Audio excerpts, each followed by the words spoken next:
Cody Rhodes and family, Bianca, Belair, Naomi, Liv Morgan, Raquel Rodriguez, Sami, Zayn and Drew McIntyre were all seen arriving at the start of Raw.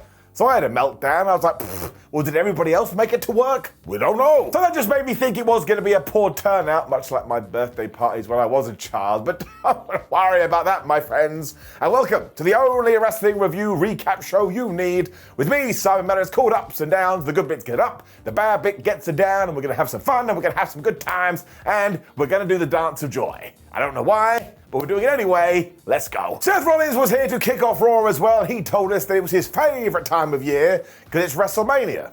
I've written that down, Seth. So if you ever come out and say that it's Christmas or it's Halloween, I'm going to go on the internet and moan on Twitter. In fact, I will tweet furiously, which is not a euphemism, when he also admitted, man, I was so damn embarrassed when I lost to CM Punk. I had to remember who I was.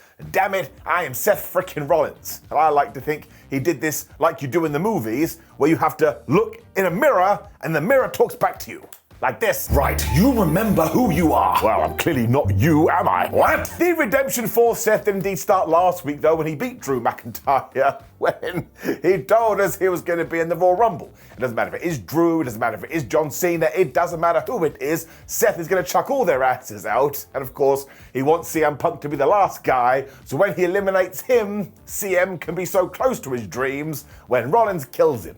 So he's not a very well man. Seth then considered what world championship he should go after he did win the Royal Rumble, and he mentioned Gunther and the world heavyweight title, and he mentioned Cody Rhodes and his WWE championship. But when he went to do it again, and he went back to Cody, just when he was going to say Gunther's name, we got boop boop, and out came Gunther. Honestly, he must have been in the back going, all right, he said my name once, but listen to me, producer man, if he says it twice, he didn't push play. The ring general was super pissed too because Rollins was acting like he was just keeping this championship warm for him. And he was like, dude, what have you even been up to recently? You should have been watching me. Did you see what I did to that clown, Jey Uso, at Saturday's main event? I beat him. He also told him to focus on the Royal Rumble when Seth Rollins just lied to us. He said, hey, that belt around your waist only exists because of me. I was like, no, it didn't. WWE made it because Roman Reigns never turned up to work. He also said it actually doesn't matter who else Gunther has beaten because he's not Jey Uso, he's not Damian Priest, and he's not Finn Balor.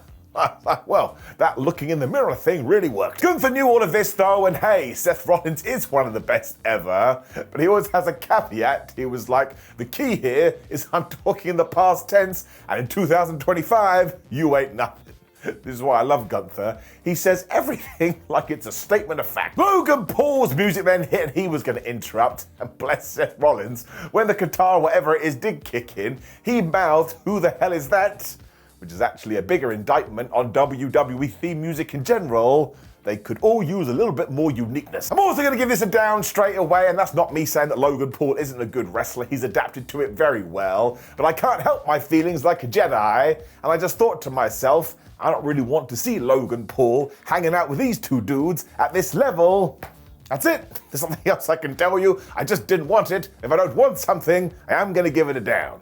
You can call me a nerd, you can call me a geek. I'm proud of both of those things. Now, of course, it would be totally different if he did dedicate himself to WWE fully, but that's never going to happen. And bless you, you wonderful fans. They booed him so loud, I don't even know what he said, but I'm pretty sure he did declare for the Royal Rumble and said he's going to win, not by chucking out 29 other people, but by being smart. So once again, always remember, if you want to be in the Royal Rumble, just vocalize it. So I just want to say, over the last few weeks, if you did not say this into a microphone, you're a damn fool. I mean, I bet somewhere on this planet this happened. Hello? Ah, yes, hi there. I was just wondering, would you like to be in the Royal Rumble? Yeah, I'm sorry, that sounds like some kind of Ponzi scheme. No, it's not a Ponzi scheme. All you gotta do is sign this form I have in my pocket and say you want to be in the Royal Rumble and you'll be in the Royal Rumble. Yeah, all right, I'll be in the Royal Rumble. Great.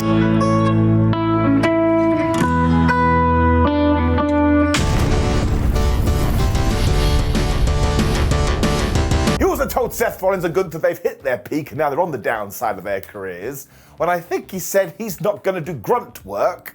Maybe he's been playing Halo. He's going to do all of this, of course, to main event WrestleMania, and I would rather somebody punched in my face when Gunther went, wait, I don't want Seth Rollins to win the Rumble anymore. I want you to win, Logan Paul, so I can absolutely destroy you. And I was like, yeah, give me that. Seth then made sure to sneak in.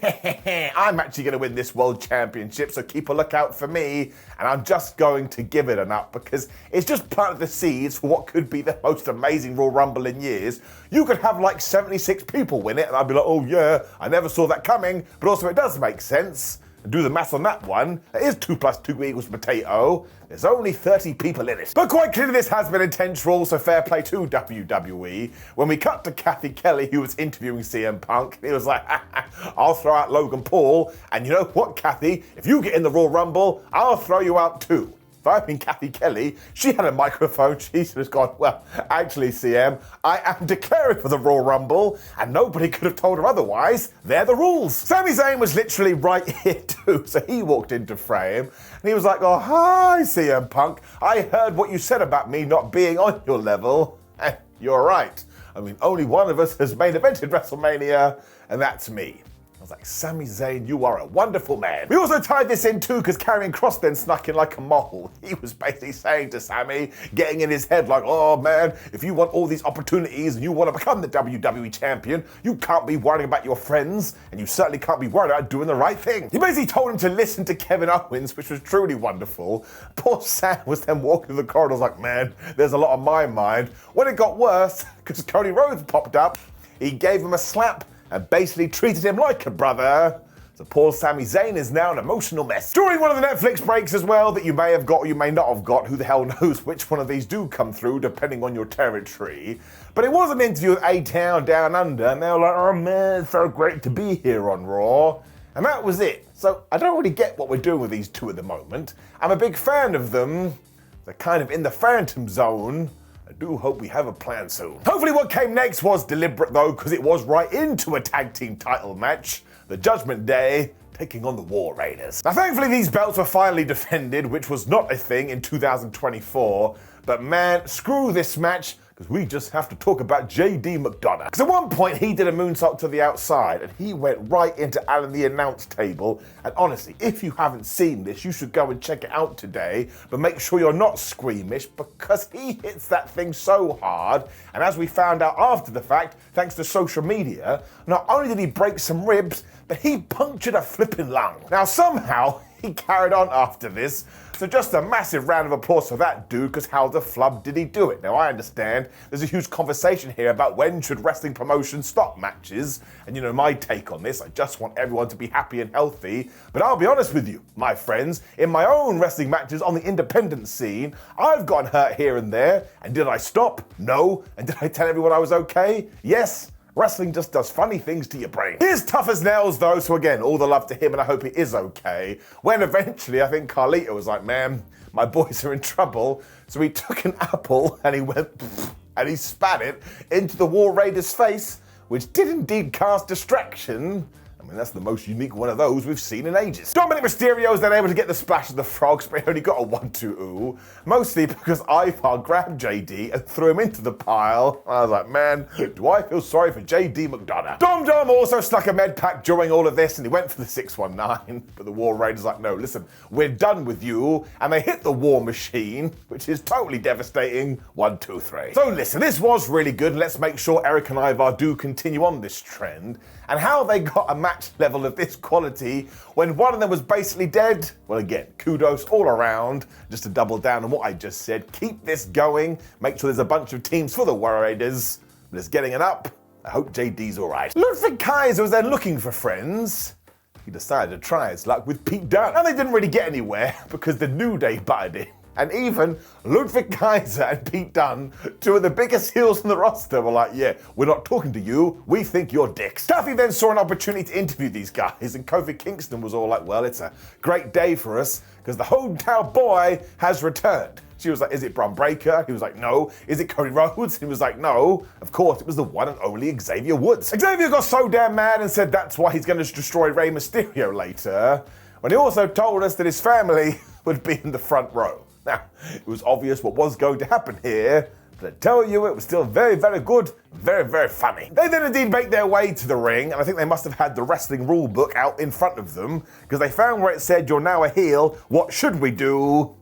and they insulted the local sports team. Screw you, Atlanta Falcons. Now, this is when we learned that Xavier Woods' family still hadn't turned up, even though he had bought them front row seats, when Rey Mysterio did beat him. Now look, Rey is one of the GOATs, and I genuinely don't think you can argue that. I mean, if nothing else, he has now been performing in 4 decades. Honestly though, I just do not understand what we're doing with the New Day at the moment. Like, they are so damn entertaining, and they're one of the best acts in all of WWE. But in terms of their story and their momentum, I want to be that guy, but I don't think we really capitalized on that segment they did towards the end of last year. That was one of the best heel turns ever, and I mean it. I really hope by now they've been getting involved in a bunch of tag team matches and just being mega assholes and cheating here and cheating there, and that maybe at the Raw Rumble, they'd be going after the tag team titles when they won them by being cheating assholes. So this may come down to me playing favorites because I do love them so much, and I do believe there is a plan. We're just taking a while to get there. I do have to give that a down. This match was super fun though. I mean, of course it was. Mysterio also got that sunset bomb at one point and followed up with a code red. So we all need to send thank you cards for Penta. He walked in the door. Now all of a sudden we can do that move again. Woods also whooped Mysterio for a while and threw him into the announce table. And given what happened earlier, that freaked me out. When he looked out into the fans, and do you know who had arrived at this very well-timed venture? It was his family, and he was so happy. Now I'm going to explain to you what happened, and keep it in your head that Xavier Woods' family and friends must have said before they got there, right, 1, we're going to be late, 2, we're all going to go in with our jacket zips up, and as soon as Xavier sees us, we are going to pull down the zipper and reveal that we have shirts on saying, New Day sucks. And that does mean within the realms of the story and within the realms of the narrative, when he called them, they were happy to go when they came up with this horrible plan. So you tell me who the bad guy here is. I'm siding with Xavier Woods. He was so devastated though, you couldn't help but enjoy it, and when he got back in the ring, he was all wobbly gobbly, so Rey Mysterio hit him with the 619, he got him with the splash, 1, 2, 3. He even put on one of these shirts afterwards, so he's horrible as well, and if I were to hazard a guess, I think it was meant to be the New Day versus Penta and Rey Mysterio, and for whatever reason we did change our mind, which is why we are in no man's land. But once again, it's got us 2 entertaining matches now. There's also a really strange bit throughout this, because Michael Cole and Pat McAfee on commentary just went, oh yeah, you see Zelina Vega out there, who's with Rey Mysterio, well she just got traded to SmackDown. What? And it really was the most throwaway line ever. Like your kid had come home and said, by the way, Dad, I'm dropping economics and I'm doing physics instead. Seth Rollins and Sami Zayn then finally caught up, and man, I love it when wrestling does this.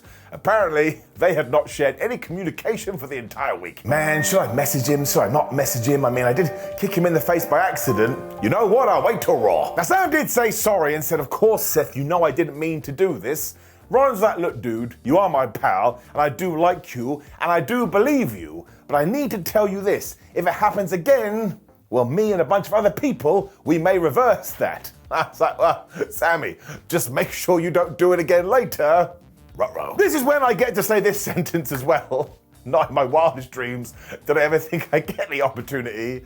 Jey Uso then walked to the ring with Quavo. It's fantastic. It's like all these worlds coming together, and my gosh, did it help Jey. This entrance was nuts. People were losing their minds. We should just make them a tag team and call them Migos as well. And once again, it was just dying on the floor, dudes. I can't handle this. Because Jey Uso was like, man, thanks for that reaction. I needed it because I did lose to Gunther on Saturday. But that's why, I am declaring for the Raw Rumble. I continue to crack up as well because he also referenced Gunther and Seth Rollins here and how he'll throw them out of the Rumble. And I was like, oops. Don't say that. Gunther is most definitely not in it. I also felt for Tozawa because he must have been livid backstage going, man, why didn't I just declare for the Raw Rumble? And listen, this is all Jey said, but it's such an electric entrance, and the fans love him so much, you can't help it. It does what the t-shirt says, ProWrestlingTees.com/Simon Miller. It did make me feel warm and fuzzy in my tum-tum, and one day that man should win the World Championship. I saw all that nonsense on the internet this week. Jey Uso is not a very good wrestler.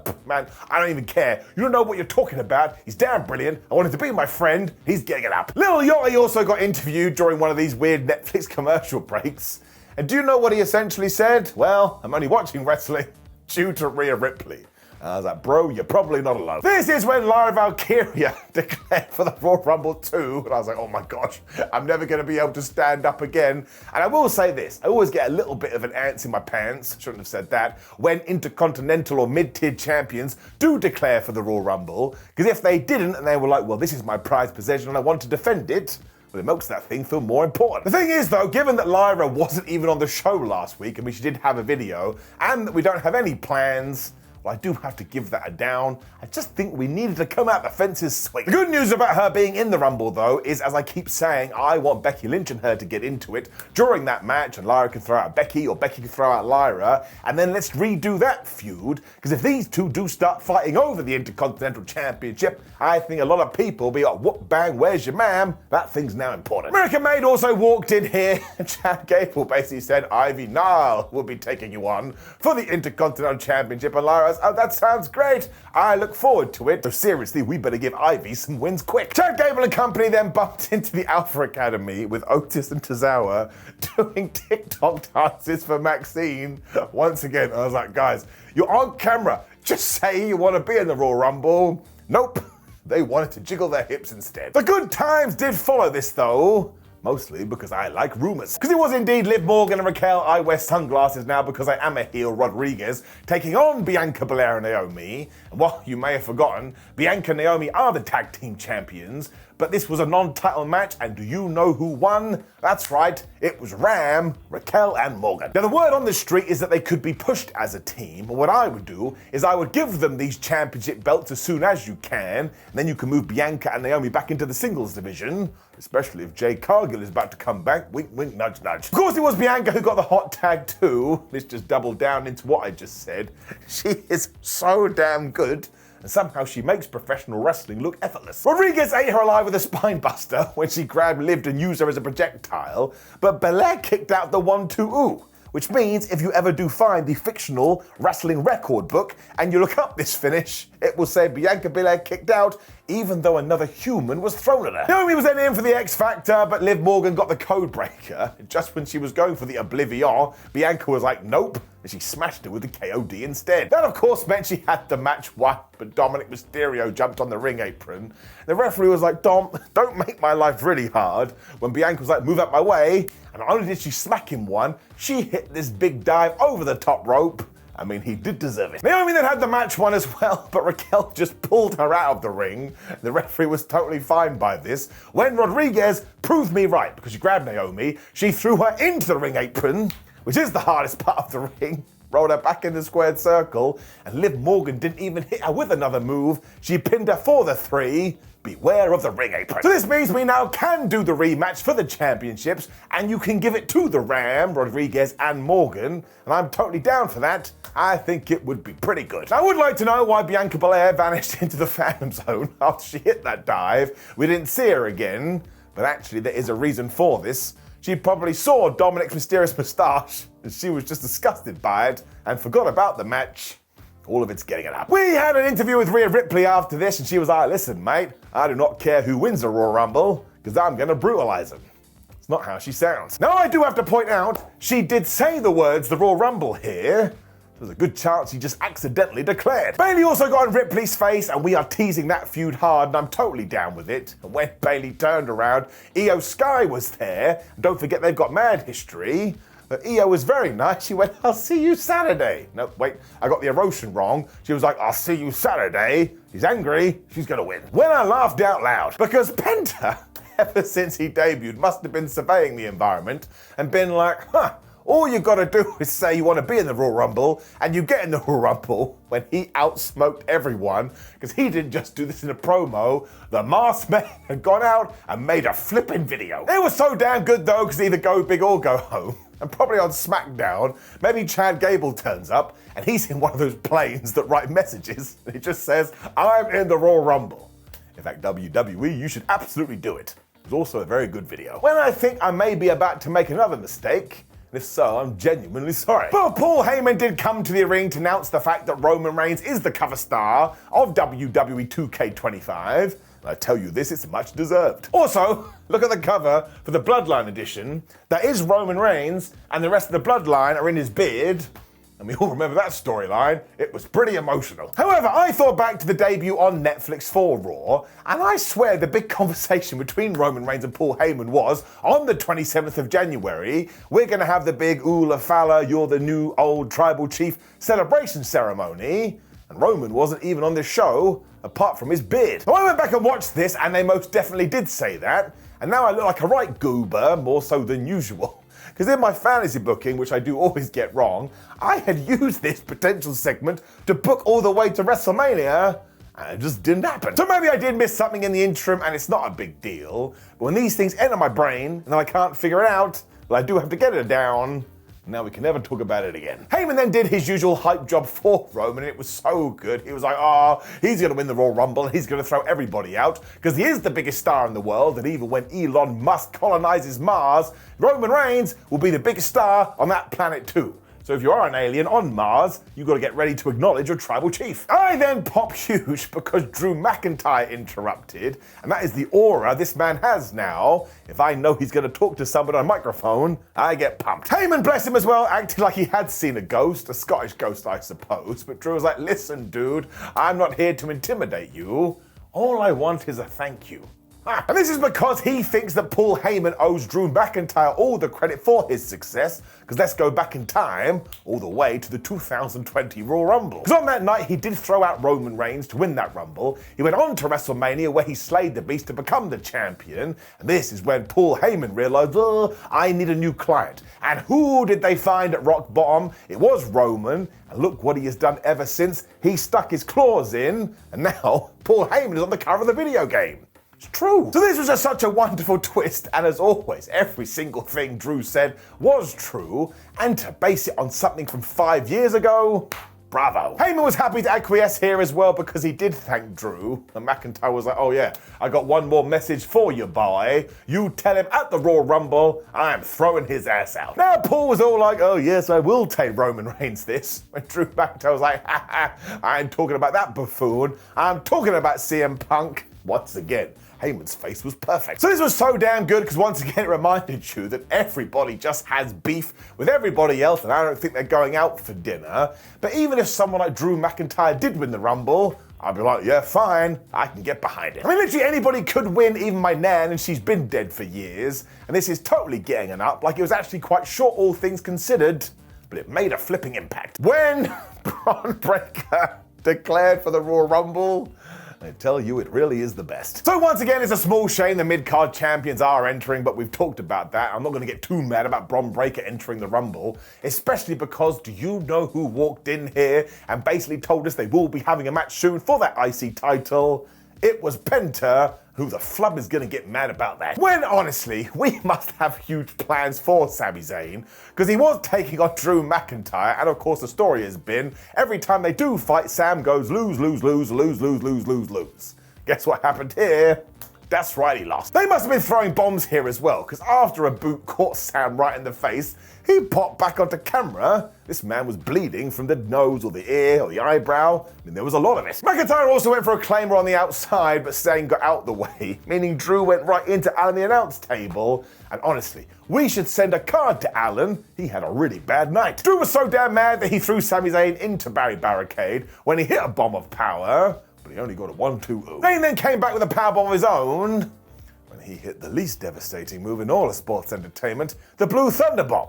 Let's have a look at the Blue Thunder Bomb success counter. Does it go up to 2? No. It stays at 1, because did it work? No, it never does. He then did reverse the claymore into the most devastating move in all of sports entertainment, the surprise roll-up for a 1-2-0, and that was pretty damn good. When he grabbed Drew and gave him an exploder into the turnbuckle, these are all of his moves. The problem is when Sami wants to hit the haluva kick intentionally, it never works, so Drew McIntyre did the wiggle and the jiggle, he got out of the way, and he hit his own version of the most devastating move in all of sports entertainment, but this asshole put his feet on the ropes, and he beat him again. I think that's now 11 times. These two are just great together, and it just put the feeling in your tootsie toes that something big is around the corner.